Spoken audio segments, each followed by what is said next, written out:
A year into my marriage, life seemed steady until a sudden storm disrupted my calm. My husband unexpectedly announced that I would need to take care of my father-in-law, who had suffered a serious accident and was now incapacitated. This was my first experience with such a situation, and I found myself overwhelmed. To my astonishment, my husband and mother-in-law decided to take a vacation in Hawaii, leaving me behind to tend to his father. They had no idea that this decision would lead to unforeseen tragedy. My name is Marigold, and I'm 32 years old. I've always had a passion for cooking, which led me to work for a major restaurant chain after graduating college. For the past 8 years, I've been in the planning department, where I developed new menu items. It was during this time that I met Merrick, the man who would become my husband. 2 years ago, after a long day, I visited my favorite Japanese pub, a place I frequented for some relaxation. That evening, I took a seat at the counter, and Merrick happened to be sitting next to me. Thanks to the friendly pub owner, we struck up a conversation and quickly discovered we were the same age. We clicked instantly, exchanged contact information, and before long, Merrick began inviting me out for dinner. As we spent more time together, I was drawn to his cheerful, easygoing nature, and it wasn't long before we started dating. After a year, we fell in love and tied the knot just 6 months ago. Now, we live in a cozy apartment conveniently located between our workplaces. With both of us working, I sometimes let house chores slide, but Merrick always reassures me with a smile, saying, "You don't have to be perfect at everything. I'm just happy being with you." His sweet and understanding nature makes me feel fortunate to be his wife. Our life together is filled with love and laughter, and even 6 months into our marriage, we still share heartwarming moments. I truly believed our happiness would last for years to come. Then one day, everything changed. I came home from work expecting the usual cheerful greeting from Merrick, but was instead met with an unsettling silence. Merrick sat in the living room, his gaze fixed on his phone, worry etched across his face. My heart sank as I approached him, sensing something was wrong. "Merrick, are you okay?" I asked, anxiety creeping into my voice. He barely looked up, his voice heavy with dread. "It's my mom," she called. "Your dad had an accident." The news hit me like a punch to the gut. I could hardly process what he was saying, but I knew we needed to act quickly. I grabbed Merrick's hand, urging him, "We need to go see him right now." But he shook his head. "We can't go yet." "Why not? Is he not doing well?" I asked, fear creeping into my voice. "He's not, but Mom's with him. She'll stay by his side until he gets better." His quiet response only deepened my anxiety. I released his hand and sank into the couch, feeling utterly helpless. My father-in-law had just turned 67 and despite his age, had always been in great health, spending his weekends hiking and golfing. The thought of him lying in a hospital bed felt surreal. I could see that Merrick was struggling too. Not only was his father seriously injured, but he was also the president of the company Merrick worked for.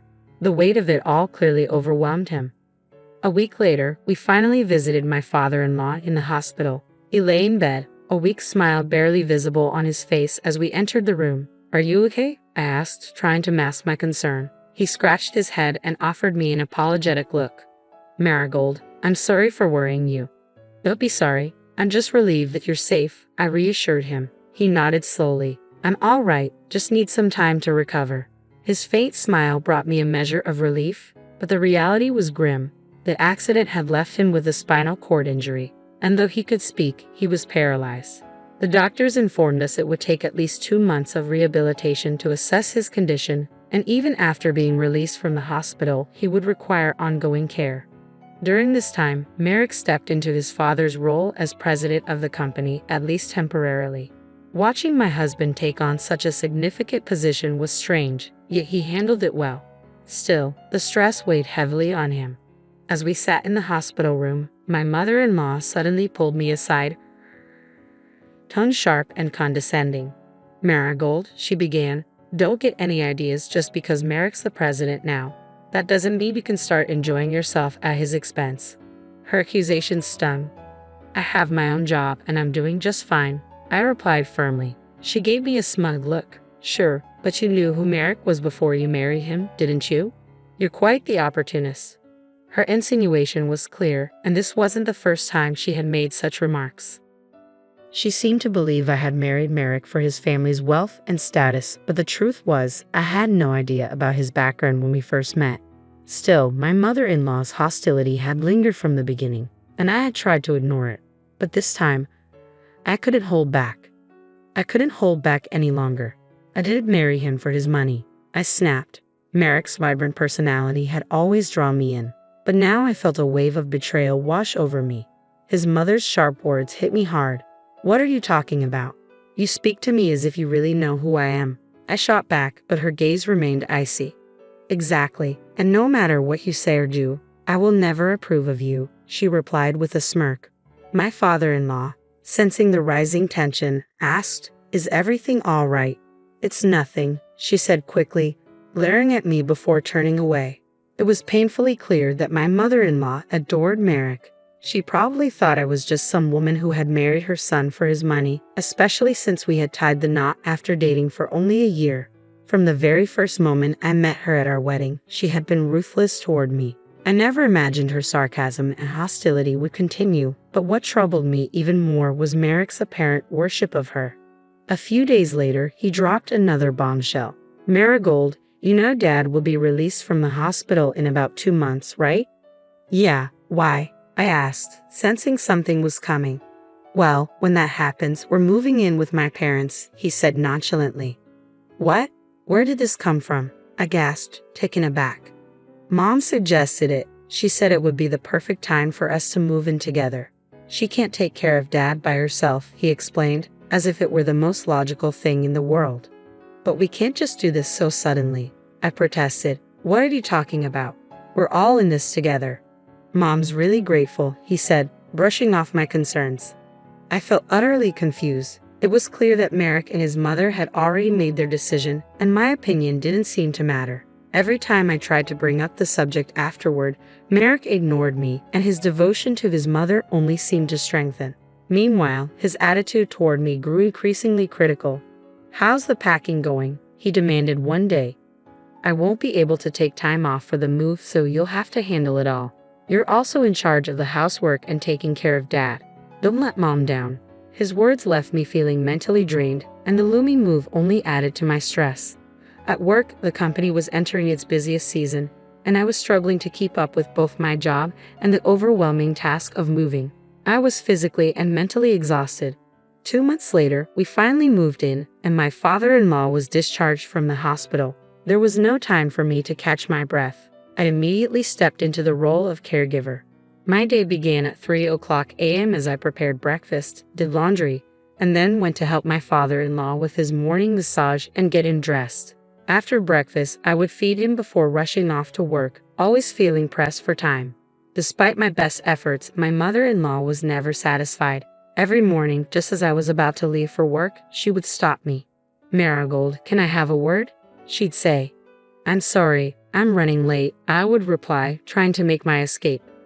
"What's your rush? Sit down. I need to talk to you about breakfast. It wasn't good enough today," she insisted, her voice dripping with disapproval. "I'll fix it when I get back," I said desperately, eager to leave. But she would raise her voice and demand, "No, sit down now." These confrontations set my heart racing and my head pounding.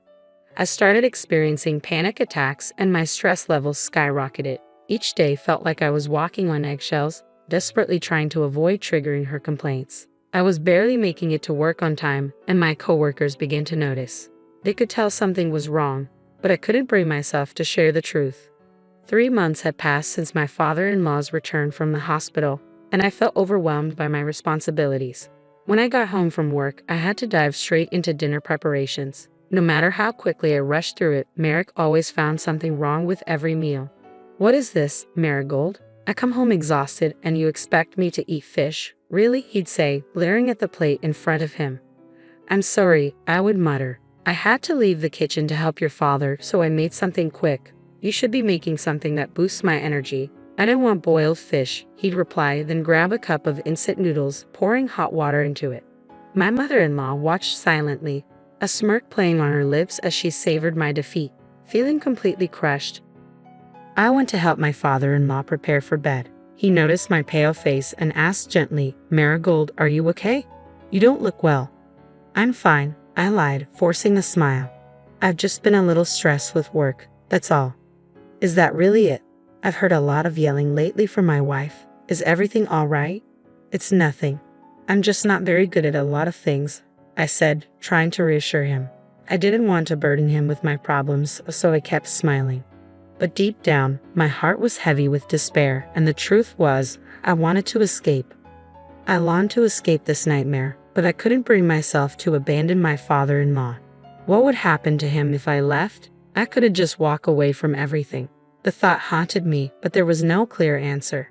As the end of the year approached, I finally had some time off work, but even on my days off, there was no respite. On New Year's Eve, Merrick made an outrageous announcement that felt like a twist of the knife. Mom and I are heading to Hawaii, he said casually while packing his bags. Hawaii? Now, I asked, shocked. Yeah, we've been planning this for a while, he replied as if it were no big deal. Wait a second, think about your father. How could you possibly leave him like this? I protested, but my concerns fell on deaf ears. Merrick just smiled smugly. He's fine with you being here. You're off work, so you might as well do something productive. Both he and my mother-in-law wore triumphant expressions, proud of their plans as they showcased their large carry-on bags. They seemed to find my confusion amusing, struggling not to laugh. Just before stepping out the door, Merrick added, You'll take care of Dad while we're off to Hawaii. We'll be relaxing, so you handle everything here. With a chuckle, they both left and shut the door behind them. In that moment, something inside me snapped. Why was I left to manage everything alone?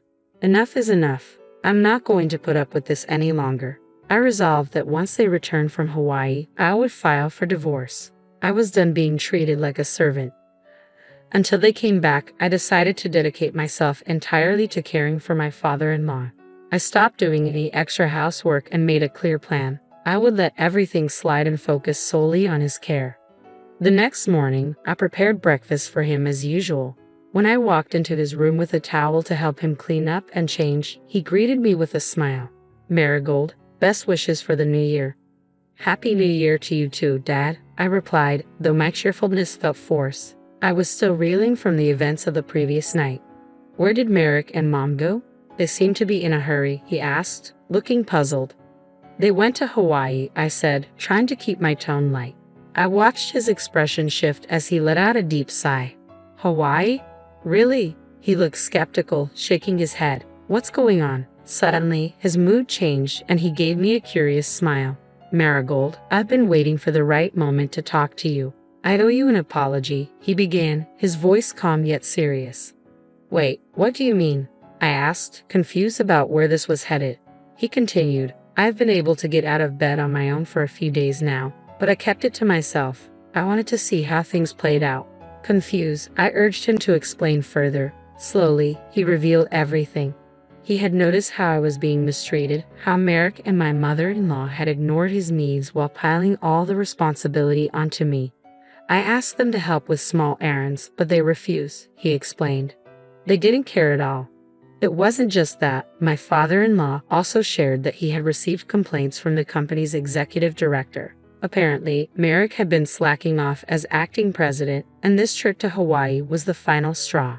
My father-in-law suspected that Merrick had used company funds to pay for it, so he had asked a representative to monitor Merrick's actions. Sure enough, Merrick's mismanagement and laziness were exposed, injuring everyone at the company. As soon as I get back, I'll be returning as president, my father-in-law told me. And as for Merrick, I'm going to fire him. He's not fit for this role. Then he revealed another surprise. While Merrick and my mother-in-law were away, we were going to change the locks on the house. They won't be coming back here, he said firmly. I was stunned but felt a wave of relief wash over me. Things were finally falling into place. A week passed, and then one afternoon, the doorbell rang. The front door rattled as Merrick and my mother-in-law, fresh from Hawaii, tried to get inside. The intercom buzzed incessantly. I picked it up and calmly greeted them. How was your trip? I asked, feigning cheerfulness. What? Marigold, open the door, Merrick demanded, sounding frantic. We can't get in. I can't do that, I replied coolly. Your father told me not to. What are you talking about? Just open the door already, he pleaded. Oh, and by the way, I continued, I heard your trip was paid for with company funds. Care to explain that? His voice faltered. How? How did you know about that? I watched their shocked faces on the monitor, struggling to hold back my laughter. Just then, my father-in-law joined the conversation, his voice firm and authoritative. So, you really did embezzle money from the company, didn't you? Merrick was taken aback. Dad, you? How are you standing? I've been able to stand for days now, thanks to Marigold helping me with my rehab, he replied. And I know a lot of your behavior at work, thanks to the managing director. You've been lazy and irresponsible. Dad, no, that's not true. Merrick stammered, panic rising in his voice. Enough. My father-in-law cut him off. You're fired. You're no longer welcome at the company. Pack up your things and leave the office immediately. Merrick was now in tears, pleading through the monitor. Marigold, please, you won't leave me, will you? I couldn't hold back any longer. What are you talking about? Do you have any idea what you've put me through? You and your mother have taken advantage of me from the start, forcing me to care for your father while treating me like a servant. Do you even realize how much I've suffered? Calm down, Marigold. I'm sorry. I'm really sorry, he cried. Your apology means nothing, I replied coldly. When you left for Hawaii, I realized there was no point in continuing this marriage. I don't want anything more to do with you. I'm done. Merrick stood there, dazed, as my mother-in-law rushed to support him. It was a pitiful sight, mother and son united in defeat. My father-in-law, holding the divorce papers I had picked up earlier, stepped forward and handed them to Merrick. Sign these now, he ordered. Merrick and my mother-in-law signed the papers without protest, knowing they had no other choice. I kicked them out of the house and locked the door behind them, ignoring their pleas as they pounded on the door and begged to be let back in. Since that day, I haven't seen either of them. Rumor has it they're both unemployed and living in a comic book cafe, picking up odd jobs just to get by. It's a far cry from the comfortable life they used to lead, but I believe it's the punishment they deserve. After the divorce, my father-in-law graciously told me, I'll hire a housekeeper from now on. You're free to live your own life. I took his advice and moved into a place closer to my job. Now, I'm living a peaceful, fulfilling life, and I'll always be grateful to my father-in-law for helping me escape that nightmare. I'm determined to repay his kindness in any way I can.